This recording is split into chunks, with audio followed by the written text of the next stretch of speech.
কাকা দৌড়াও দৌড়াও দৌড়াও দৌড় দৌড় উঠলাম গাইস রস তৈরি করতেছি কাকা দেখো কেউ আশেপাশে আসেনি আবার মান সম্মান বুঝো না দেখলে কিন্তু শেষ এই রসটা এখন পরে হ্যাঁ হ্যাঁ রস আছে এই যে দেখা যায় আল্লাহ কেমনে উঠবো আল্লাহ রে আল্লাহ হ্যাঁ হ্যাঁ হ্যাঁ রস পারবো পারবো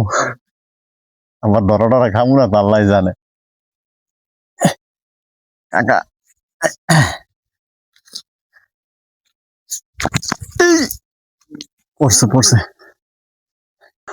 হ্যাঁ কাকা এই যে দেখো আরে বাবা রে বাবা ভালো রস আছে হ্যাঁ হ্যাঁ হ্যাঁ এটি খাইলে তো পেট খারাপ হবো তাই না থেকে থেকে খাওয়া লাগবে না ঠিক আছে ঠিক আছে তাহলে এখন এক কাজ করি কিন্তু ভাগি কাকা দৌড়াও দৌড়াও দৌড়াও দৌড় দৌড়